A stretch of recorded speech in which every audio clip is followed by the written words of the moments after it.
Bonjour à tous et à toutes, j'espère que vous allez bien. Je me présente, je m'appelle Thibaut et je suis en première NSI et je fais cette vidéo pour vous apprendre à utiliser Python pour tous ceux qui ne s'y connaissent pas, qui sont en NSI, en première NSI et qui n'y arrivent pas, ou les secondes qui sont en SNT ou toute autre personne s'intéressant à Python. Je ne suis pas spécialisé dans le Python, mais je m'y connais quand même un peu pour vous apprendre les bases. Donc faites-moi confiance et c'est parti pour cette aventure, le langage de programmation Python. Dans n'importe quel langage de programmation, il existe plusieurs types de variables. Nous allons débuter par deux types de variables en Python. La première, déjà pour définir une variable, on marque le nom de la variable A et un égal pour ajouter, pour créer la valeur. Par exemple 20. B est égal à 2.5. On peut voir ici que A, c'est un entier. Et B, c'est un flottant. Là, voilà, j'ai copié une ligne que j'avais écrite dans un autre fichier. Print permet d'afficher un contenu en console. Donc là, ça va afficher print la variable A, ici, et de type, c'est pour retourner le type de la variable. Donc là, entier. Mais ça s'appelle pas entier. Là, on peut voir que la variable A, c'est un integer, int. Et B est un float. Ça veut dire flottant, nombre à virgule. En Python, il y a trois instructions principales. La boucle bornée, for. La boucle non bornée, while. Et les conditions, if. On va commencer par les boucles non bornées, for. Pour les écrire, elles s'écrivent avec le mot-clé for. For, i, une variable, une range. I peut prendre n'importe quel nom. Vous pouvez appeler for k in range. Moi, je marque i. Plus correctement, on marque i. 2, par exemple, de 0 à 5. 0 à 5, pardon. Et on met un 2 points. Très important. À chaque instruction, à la fin, on met un 2 points. Print i. Donc j'affiche les valeurs de i. Vous allez vous rendre compte d'un problème. Ça va de 0 à 4. Mais pourtant j'ai mis de 0 à 5. Cela est normal. En Python, dans une boucle, la boucle ne prend jamais le dernier élément. La dernière valeur de i n'est pas présente. Elle s'arrête avant la dernière valeur. Pour ce faire, après on fait i. On fait donc 0 à 6 alors. Et là on a 5. Ou de 6 plus 1. Voilà. Donc là on voit bien que ça va jusqu'à 6. Pas jusqu'à 7. Cela s'écrit également 6. Juste 6, ça va de 0 à 5. 0 à 5. Après on a la formule début de où part la boucle, de où elle s'arrête. Mais on peut également rajouter la valeur du pas. Donc là, ça va faire de 0 à 5 avec un pas de 2. De 0 à 5 d'un pas de 2. 0, 2, 4. Voilà pour la boucle for. Ensuite, nous avons la boucle bornée. Non, la boucle non bornée, while. Donc, while, on va créer d'abord dessus une variable indice pour avoir une trace et une condition d'arrêt. On va faire que si tant que indice n'est pas tant que indice est inférieur à 5, print i. Print indice. Pardon. Mais là, il y a une erreur, vous le voyez. Parce que je n'ai pas augmenté la valeur de 1. Pour éviter tout boucle infinie, vérifiez avant de lancer votre programme quand vous faites un while si votre valeur est bien ajoutée, bien incrémentée comme on dit. Pour incrémenter une variable, on peut faire indice est égal à indice plus 1. Plus 1. Mais également, on peut faire indice plus égal à 1. C'est exactement la même chose. Donc là, on voit que ça fait de 0 à 5. Mais de 0 à 4 plutôt. Parce que le 5 n'est pas pris en compte. Mais si je place le indice avant, Là, il est pris en compte, mais le 0 n'est pas pris en compte. On peut faire -1 et là, le 0 est pris en compte. Voilà. Donc, n'oubliez surtout pas de mettre une condition d'arrêt qui augmente. Par exemple, une valeur comme avec l'indice. Ensuite, on peut faire des boucles infinies, qui est assez déconseillé pour pas faire cracher votre PC, mais voilà. Voilà le fou. Et si votre boucle ne s'arrête pas, on a la condition break. Par exemple, on va faire mot est égal à input de entrée bonjour. En gros, là, bonjour. Voilà. Donc là, mot, là, je demande à l'utilisateur d'entrer un mot. Donc de marquer quelque chose au clavier dans la console. Et ce qui va être marqué dans la console, et ça va faire espace, et ce que l'utilisateur rentre. Par exemple, quel est votre prénom? Quelle est votre couleur préférée? Imaginons. Et tout cela va être stocké dans la variable mot. Ensuite, je peux faire une condition. C'est ce qu'on verra après. If mot est égal à bonjour, une chaîne de caractères bonjour, on met les deux points. Bah alors on met break. Bien sûr, comme vous avez pu remarquer, on met des indentations. Les indentations, c'est une caractéristique très importante de Python qui dit par exemple que le break appartient au if et que le if, comme on peut le voir avec l'indentation de 1, appartient à un while. Toute instruction avec des deux points a une indentation. Voilà, comme vous pouvez le voir là, là, voilà. Donc là, si je lance, il me demande d'entrer un truc. Entrer bonjour, la valeur que j'avais mis ici. Mais si par exemple je rentre 42, rien ne se passe. Ça bouge pas. Il faut que je marque bonjour. Et là, la boucle s'arrête. Pour voir si vous avez bien compris, je vous propose de vous entraîner. Pour vous entraîner, réalisez cet exercice. Faites un programme qui demande à l'utilisateur d'écrire le nombre 42. Et le programme répond, c'est la réponse universelle et s'arrête. Hop, je vais remettre ça là. Je vous laisse le faire. Mettez en pause la vidéo et moi je fais la correction juste après. Ok, passons à la correction. Donc, c'est exactement comme on vient de le faire à l'instant. While true, la boucle infinie, qui doit avoir une condition d'arrêt pour éviter tout plantage, on va dire. Choix, parce que c'est pas un mot cette fois-ci. Input de entrée 42. Voilà. Or, si on fait ça, on va avoir une erreur. Parce que, déjà, je vais enlever ça comme ça, parce que sinon, ça peut porter à confusion. Là, il faut qu'il rende le nombre 42, pas une chaîne de caractères. Or, input, une entrée à l'utilisateur sans rien devant, c'est forcément une chaîne de caractères. Donc, on rajoute la petite instruction devant, int. Et là, on va faire if choix est égal à 42 de points, break. Et là, on exécute. Rentrer 42. 42, ça marche. Si je rentre 12, ça ne marche pas.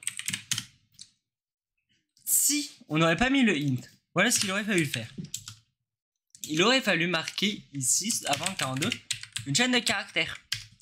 Donc là, là, ça, c'est pas une valeur numérique, c'est une chaîne de caractères. 42, on peut voir là dans le choix, c'est une str, chaîne de caractères, qui a une taille de 2 et qui a pour valeur 42. Or, nous n'avons pas fini. Parce que là, notre exercice nous demande de répondre, c'est la réponse universelle. Ah, donc, avant le break, on met un, c'est la réponse universelle. Donc, attendez, c'est la réponse universelle.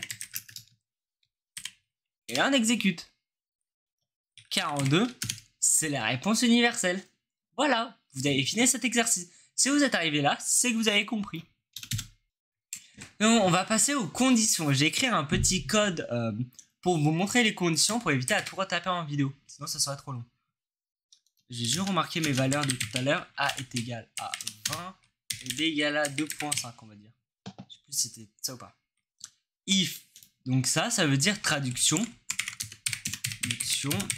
Si A est égal à B. Voilà. Print, la variable est égale à B. Vous avez la traduction juste ici. If, en anglais, plutôt, if c'est un terme anglais. En le traduisant en français, ça veut dire si. Si A est égal à B, donc on print la variable A est égal à la variable B.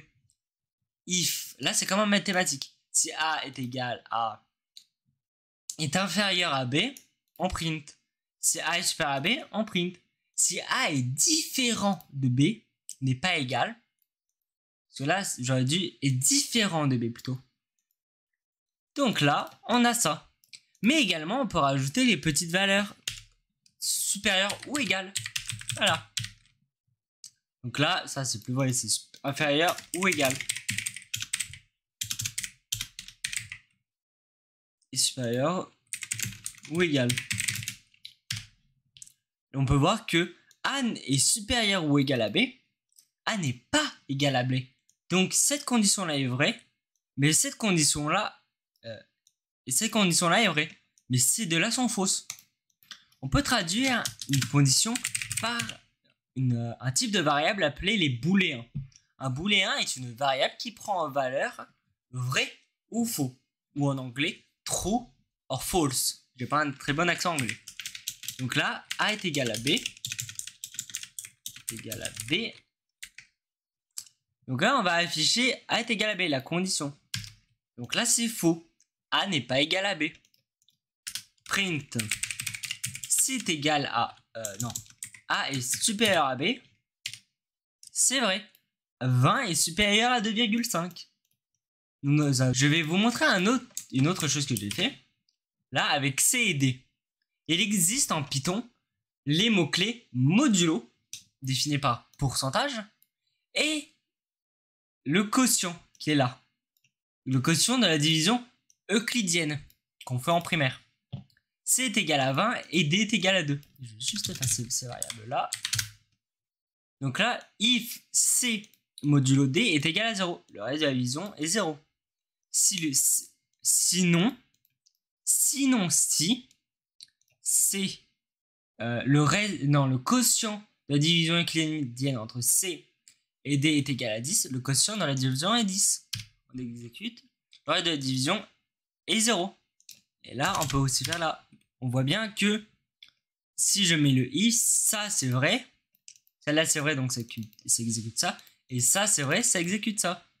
Le reste de la division est 0. Le quotient de la division est 10. Pour finir sur les conditions, nous avons aussi deux mots-clés très importants. And et or. And en anglais, vers le français, ça veut dire et. Et la traduction de or, c'est ou. Donc nous avons ça. Et on va remettre mes valeurs. 20 et B 2.5. Si A est différent de B ou que A est supérieur à B, alors on print. Si A est inférieur à B and A est différent de B, on print. On regarde. A est différent de B ou A est supérieur à B. Ça c'est vrai. Mais ça c'est faux parce qu'il y a le and. Le and ça veut dire le et. Ça veut dire que si ça c'est vrai mais que ça c'est faux, ça n'exécute pas. Alors que là, inversement, si ça c'est faux mais que ça c'est vrai, ça exécute. Là, toutes les conditions doivent être vraies. Là, uniquement une des deux doit être vraie. Oh, je ne vais pas supprimer variable. Maintenant, vous êtes arrivé jusqu'ici. Vous avez les bases de la programmation en Python, les bases des instructions. Maintenant, je vais vous montrer une chose essentielle dans Python, qui est les fonctions. Donc, les fonctions se définissent par le mot-clé def, suivi du nom de la fonction. Donc, premier entier, on va l'appeler. Et ça prend un argument. Un argument, par exemple, nombre. Un paramètre, c'est une variable locale de la fonction. Donc, j'ai écrit pour cette vidéo une petite fonction avec des commentaires pour tout vous expliquer. Donc def, comme on l'a expliqué, en traduction, on se dit définir la fonction premier entier qui prend en paramètre une variable locale nombre. On crée ensuite création de la variable somme à 0. On initialise somme à 0 pour mettre plein de valeurs à l'intérieur, ajouter plein de valeurs à la suite. Boucle bornée, donc comme on a vu le for, inRange, et là j'ai mis nombre plus 1. Nombre c'est la valeur. Nombre c'est par exemple 10 ici. Dans l'appel on a mis 10. Donc là notre exemple ça va être avec 10. Donc là for i pour tous les i de 0 à nombre plus 1. De 10 plus 1, 11. Pourquoi? Parce que tout à l'heure je vous ai dit que une boucle, on ne prend pas la dernière valeur. Donc en gros, si on ne met pas le plus 1, ça va faire les premiers entiers de 9. Mais l'utilisateur demande les premiers entiers de 10. Donc là, après on fait somme est égal à somme plus i. On ajoute, on incrémente, on augmente la variable somme de la valeur de i. Somme plus i, qui peut aussi s'écrire plus, et on enlève le somme. Comme ça, ça marche exactement pareil. Très important, dans une fonction, on met un return. Un return permet d'arrêter la fonction, ainsi que de retourner la valeur dont on a besoin pour laquelle on a exécuté la fonction. Là, on a exécuté cette fonction pour avoir la somme des premiers entiers de 10. Donc on return somme. On exécute. J'ai oublié de print.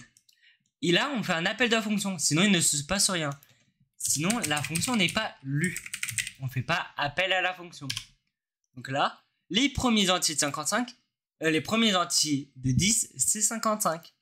Et les premiers entiers de 55, c'est 1540. J'étais même pas au courant. Voilà. Pour les fonctions. Très important aussi. Ne faites pas nombre est égal à quelque chose. Ne modifiez pas la valeur de nombre de votre paramètre. Sinon, vous le perdez dans votre fonction. C'est un peu bête parce que si, imaginons, vous allez à un endroit et que vous donnez quelque chose à quelqu'un. Vous lui donnez un nombre. Et ce nombre, dès qu'il obtient ce nombre, il dit « Non, je veux que ce nombre, ça soit 0. » Bah là, l'utilité n'est plus là. Voilà. Et une fonction qui n'a pas d'argument ne sert pas à grand chose, la plupart du temps. Donc, maintenant, on va passer au type construit. Les variables de type construit. Nous en avons 3 principalement. Les chaînes de caractères, les dictionnaires, ainsi que les listes. Je vais vous présenter les 3 dans cette vidéo. En premier, les chaînes de caractères. Les chaînes de caractères, comme vous avez pu le voir tout au long de cette vidéo, se définissent par des guillemets. Des guillemets ou des guillemets simples, comme ça. Les deux, c'est la même chose. Donc là, j'ai prévu un petit code. Texte est égal à hello world, bien évidemment. Si on print le type du texte, on obtient un str, string, appelé chaîne de caractères. Comme je l'ai marqué là, abréviation de str. Ça, on n'en a plus besoin. Également, c'est un type construit. Ça veut dire qu'on peut itérer dessus. Mais qu'est-ce que veut dire itérer? Itérer veut dire parcourir caractère après caractère le mot ou l'élément. Pour cela, je vais vous montrer. Je fais for L in text, pardon. Là, on fait une itération. On parcourt la variable L va prendre chaque caractère de Hello World et va les séparer. Donc si je fais print L, à chaque tour de boucle, on a L qui prend H, E, L, L, O, espace, W, O, R, et ainsi de suite. Ensuite, dans les chaînes caractères, imaginons on a un mot, mais dans ce mot, il y a par exemple des espaces, non pas des espaces, par exemple il y a un slash, mais que vous voulez construire un mot sans le slash. Comment faites-vous? Ben, vous le reconstruisez. Donc vous faites chaîne vous créez une chaîne vide. Donc deux guillemets comme ça. Et on met une boucle bornée, comme on a fait tout à l'heure, pour itérer sur l'élément. For caractère in text. Si le caractère n'est pas différent de h, de la chaîne de caractères h, donc c'est-à-dire tout ça, alors on fait chaîne est égal à chaîne plus caractère. C'est-à-dire qu'on ajoute à chaîne chaque élément de caractère qui n'est pas h. Ensuite, sinon, ça veut dire sinon si caractère est égal à h, on fait chaîne plus z. Qu'est-ce que ça va nous donner? Hello world. Voilà. On peut modifier une chaîne de caractères en la reconstruisant. Nous allons passer aux listes. Les listes sont également un type construit. Ce qui veut dire qu'ils sont itérables. On peut les parcourir caractère après caractère, élément par élément. Donc j'ai fait un petit programme. Une liste est représentée par des crochets. Très important. Les crochets ne veut pas dire que c'est une liste. On peut se servir des crochets pour d'autres raisons. Pour accéder via un indice. Par exemple, on verra ça par la suite. Pour créer une liste vide, on met juste liste est égal à crochet. Liste étant le nom de la variable. On peut ajouter des éléments avec append. Si imaginons je veux ajouter 42 à liste. Vous voyez bien que liste est vide là. Si je fais un print ici, liste, vous allez voir. Non, si je fais ça après, ça va être compliqué. Si je fais un print de liste, ça va retourner juste ça. Mais je vais ajouter 42. Donc voyons voir, 42. Liste vide. Et après, on a 42. Et après, je le print. Une liste est un objet pouvant contenir n'importe quel type de variable. Liste 2 est égale à... Ça peut être des chaînes de caractères, bonjour, des integers, des entiers, 42, des tuples, ça c'est un tuple, on verra ça par la suite. Après, on a... non, c'est pas vraiment un tuple. Ça, c'est un tuple, pardon. Après, on peut aussi avoir des puissances, 2 fois 10, puissance moins 4. Et donc là, si on print, on obtient bonjour, 45, 25, je vais exécuter, voilà. Là, on a le tuple. Donc on verra après dans la suite.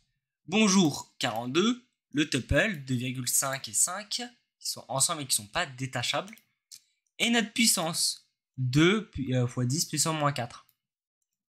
On peut itérer sur une liste avec for. Donc là, on fait un for L, for élément, une liste 2.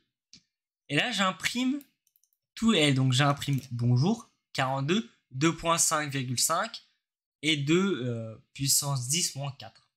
Fois 10 moins 4. Genre exposant, je veux dire. Permet de... Donc là, j'ai enlevé un truc parce que j'avais un doute et j'ai pas envie de vous montrer un truc dont j'ai un doute. C'était la suppression d'éléments avec pop. Mais je me suis aperçu qu'en fait 42 disparaissait. Je ne sais pas pourquoi, mais 42 disparaissait également. C'était avec list-2.pop qui doit enlever un élément. Je vérifie. Non, ouais. Là, c'était comme ça. Mais donc là, comme vous le voyez, 42 n'y est pas. Alors que je veux enlever juste bonjour. Donc ça, je verrai plus tard. Où est le problème? Je précise également qu'une liste commence toujours par l'indice 0. Pas par 1, pas par 2, pas par -1. -1 qui permet de revenir à la fin. Là, on a 0. -1, c'est la fin de la liste.